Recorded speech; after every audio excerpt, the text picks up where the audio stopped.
Hi, and welcome to Community Hotline. I'm Monica Weitzel, and we're here in Gresham at MetroEast Community Media. I'm so glad you joined us tonight. We're going to start out with the Black United Fund, and with me representing the Black United Fund is Adrienne Livingston, who's the Executive Director. Thanks for being here, Adrienne. Thank you. And Marshana Williams, the Education Program Coordinator. Sounds so important. and you actually have been in this organization on a couple different levels. Yes. So we'll talk about that in a little bit.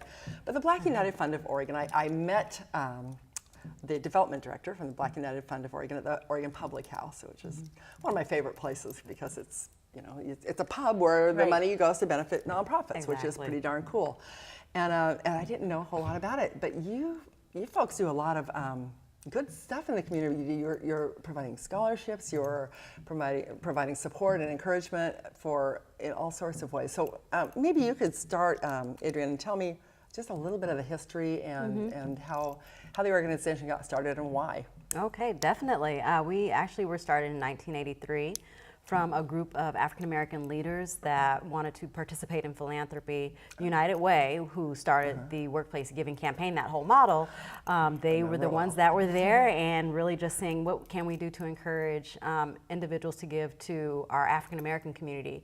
We are one of 22 affiliates of the National Black United Fund, and being that we are in Oregon, our demographics look different than some of the other organizations that are Black United Fund, and therefore we focus on our African American community, but also our low income communities. And so our mission is to assist in the social and economic development of Oregon's low income communities and to contribute to a broader understanding of ethnic and culturally diverse groups. So everything we do. That was very well said. She said that before, hasn't she? Okay, I didn't say. I've been with the organization for 13 years. Wow, that is a long time. So, she knows her mission. Yes.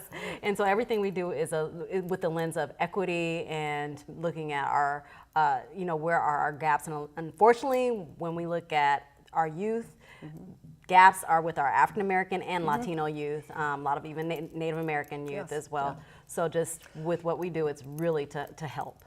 So I know I've interviewed people from NAIA, the Native American Association, and from the Portland Urban League. Yes.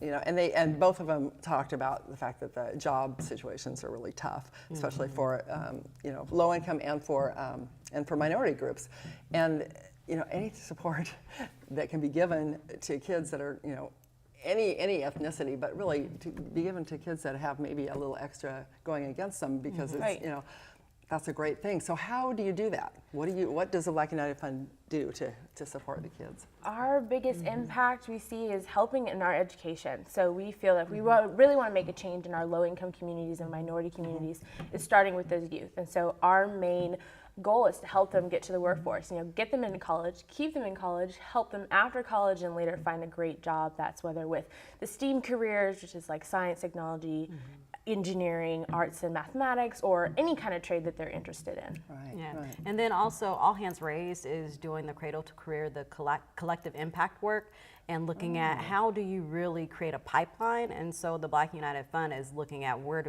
are we on that pipeline? Where do you fit in? Exactly. What little gaps can you bridge? And making sure that we're helping to develop a different culture and developing success. Good. So we're a part of that whole network. Well, in 1983, when you started, I mean, that was, especially, you're on Northeast Alberta. Were you always on that street? No, we've been on Williams, we've been on Killingsworth, and in 1999. That was a little shady area about then. I mean, that's about the time I moved into that area. And I remember it was not a street you wanted to walk down. And that's changed a lot, which is a great thing. Yes. But there's a lot of work still to be done in our community. It is, and it was during that time in the 90s, definitely the gangs were on the rise, and that's part of what you saw. What I'm referring to, Right, and it's great, the development, but then it also speaks to kind of the gentrification. Right, and then people get shoved more out to East County here. Exactly, we're trying to make sure we're reaching our kids out in East County, that they know that they have these services available to them. So that's a good thing to know, because I've been talking, last show I did, we talked with Rockwood, and some different people that were kind of important players in the Rockwood area, because they have their share of gang problems there, and they do a lot of great stuff in Rockwood, but you have to focus on that. Right. But there are not all the agencies and organizations that are available in Portland are available in East County, but you do support the East County. Yes. So do you have a location here, or how do you do that? I mean, people can go to you for a resource or? Yes, definitely. And I try to make my ways out to the high schools as much as possible. So we were just at Reynolds and we're at Gresham High School, there you really go. telling students about our services. And we try to keep our services out in the community so it's easier to get to, whether we have an SAT workshop at PCC in Northeast Portland or a scholarship writing workshop that's going to be at Warner Pacific this Saturday. So we really try to be out there where the students are because we know that transportation can be difficult. Yeah, it sure can. Yeah. Well, that answers one of my questions is what are your resources? So you have workshops you offer for the kids. So tell me maybe a little bit about this scholarship writing workshop that's coming. This is for kids to apply for scholarships? Yes, yes. And we're partnering with Portland Leadership Foundation, which actually has the Act 6 scholarship. It's a full ride leadership scholarship to either Warner Pacific or George Fox. And we partner with them. Yeah, it's a great package. And we partner with them to get our students to a 6-hour workshop that teaches them how to write an award-winning essay. And for some students, it's about telling a story. I mean, there's thousands of kids applying to school, so how do we get them to tell their story? Yeah, And what's so going to many make theirs special Right, above right, somebody exactly, else's? exactly. And so it's only $5. They can come the day of at Warner Pacific. It's on 60th and Division. So Yeah, and they get a notebook. They really learn how to create a package because it's just not one component. And I think sometimes they think, oh, if I get a 4-point, you know, I don't have work experience, I don't If have I do great on my volunteerism, et SATs, cetera. I'm Right, good. You know, Yeah. I'm good. But it's, you know, I think more and more universities are looking at the whole of, not that they weren't in the past, but really trying to encourage our students to look at what are you doing even outside of school, right. your extracurricular activities, et cetera. Your volunteer work. Exactly. Yes. So, and all this can be used whether it's for an essay for scholarship and or for admissions just to universities. So, Well, or just in your life in general. I Exactly. mean, any job Exactly. you have, if you've developed some really good writing skills and your Exactly. ability to communicate and tell a story, exactly. that's a big deal. Exactly. That's Exactly. a huge asset. Yes. That's cool. Yeah. Now, Marshana, you were involved as a student being helped by the Black United Yes. Fund. So tell me Yes. how that all came about. Yeah, I was a recipient of our Access Scholarship, which we have partnership with 6 private universities, and we have scholarships that range $10,000 per year to full and met need. And I won the $12,000 per year to University of Portland. Wonderful. And yeah, so I stayed connected and went from there. Where did you go to school here in I went to Portland? Cleveland High School. You went to Cleveland, okay. 2008, I graduated. Right. That actually was also the very first year we did our scholarship writing workshop. She actually attended our very first scholarship writing workshop. Right. And obviously it Now paid that off, she's didn't leaving. it? It did. It paid off. It did. Was it difficult? Was it? The Were you workshop. intimidated by it? No, not at all, because it's very hands-on and there's people there to guide you through it and really kind of pull that imagination out and how you can create an image and like a story and make it into an essay. So. Wow. See, you send the kids over here to MetroEast and you can make it into a movie. We can't wait to do that. Really. That's great. So the scholarship writing workshop is September 28th Yes. from 9 a.m. to 4, according to my notes here.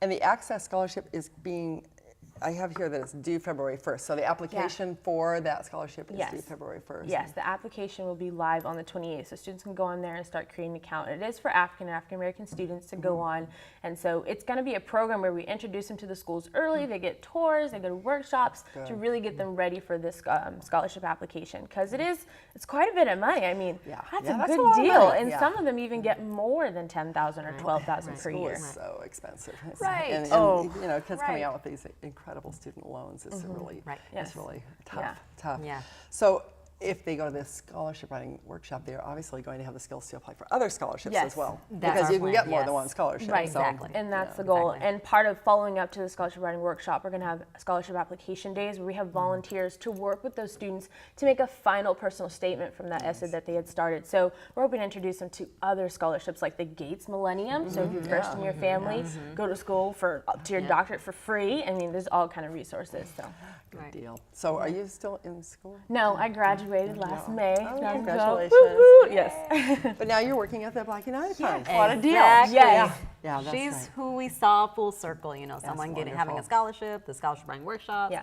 to now actually working with us, so, Yes. and passing So on what how she do was most given. people find out about you? Through things like Marshana going out and talking to Right. Yes. schools and Yes. Yeah, going to the high schools Right. and partnering with other, youth foundation programs, whether it's like YEI or REAP, SCI, any kind of, program we can think of that's already in the schools or already working with the youth in those communities. Great. And then we are in different workplace giving campaigns. So Oh. Northwest Natural, Kaiser, good. Legacy, OHSU. We have several. We have about 30. Multnomah County, City Yes. of Portland, et cetera. So Okay, like Yeah. the United Way started. exactly, you're still a part of that. So Yeah. yes, they Good. created a great model. So Yes, yes, yeah. that's good. Yeah, we just had Hands on Greater Portland in here. Ah, nice. Months That's an ago, awesome and they organization were too. talking about partnering with the nonprofits. It's a Yes. great way to get things done. It's all about collaboration. It is. It It is. is.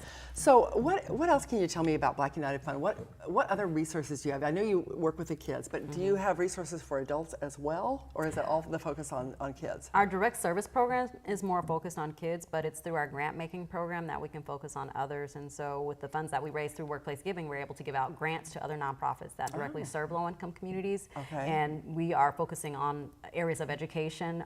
We know that, for example, we haven't, with this new cycle, we haven't given the grants yet, but some of the organizations that have applied, for example, are Better People, and they work with ex-convicts, I'm et cetera. familiar with them, We have Salem Multicultural Institute, because the one thing we do is actually fund statewide. So we're not just Portland-based. Yes. Okay. We do fund throughout Good. the state.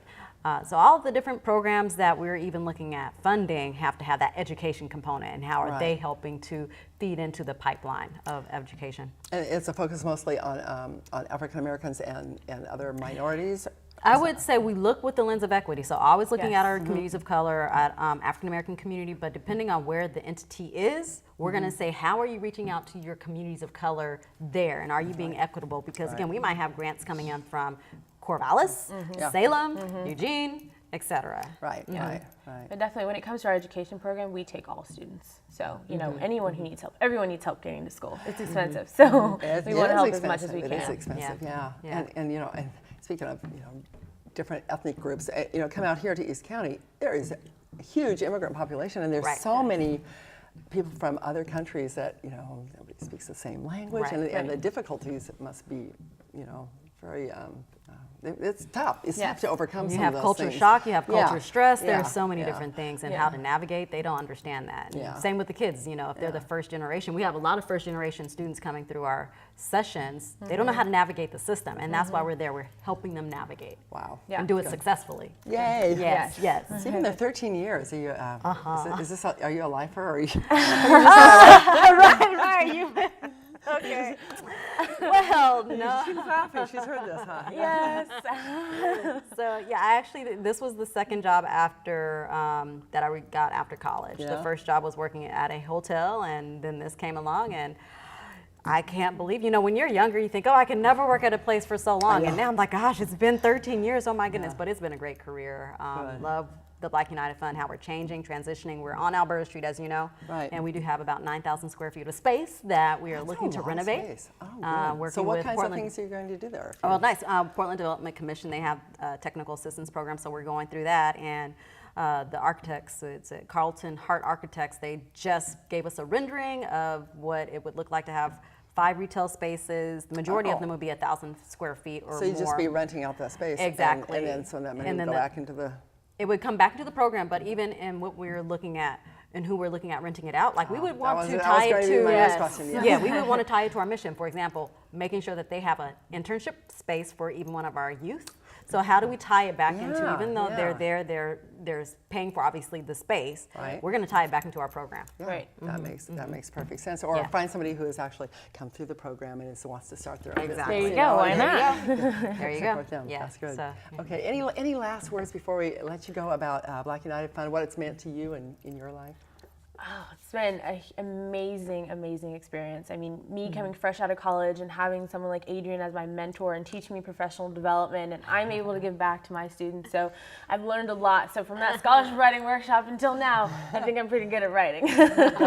Good job. yes. Thank you, both of you. Both of you. This has been Thank great. And I you. love your color coordination tonight. Yeah, The Didn't black even one. plan it. That was an accident. If love you had that. given me the memo, I would have been right with I you. know. You know? I know. Well, the black, we're right there with Yeah, you. yeah, okay. Okay. Yeah, there you go. There you go. Next. Well, you're wearing green, our other color, Oh, so is that there your we other go. color? Okay. Yes. Thank you so much. And I'll look forward to seeing you out here more in East County. And when I'm Definitely. at home, I'll just swing by and say hi. Yeah, We would Definitely. like that. Thanks very much. Thank you. Thank you. Thanks for watching this first segment of Community Hotline. Don't go away. We're going to be right back with more good nonprofits to talk to.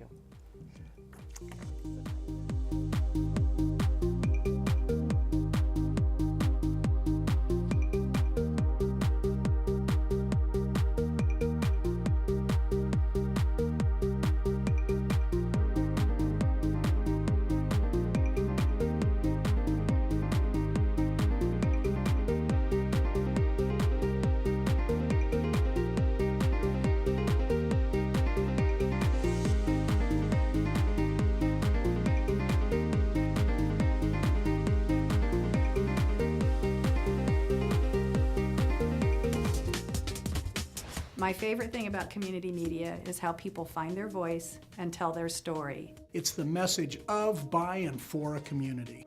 We're a gathering place because it gets people of all sorts of different backgrounds underneath one roof. It's art, it's technology. A snapshot of our community. Going live. In 3, 2, 1.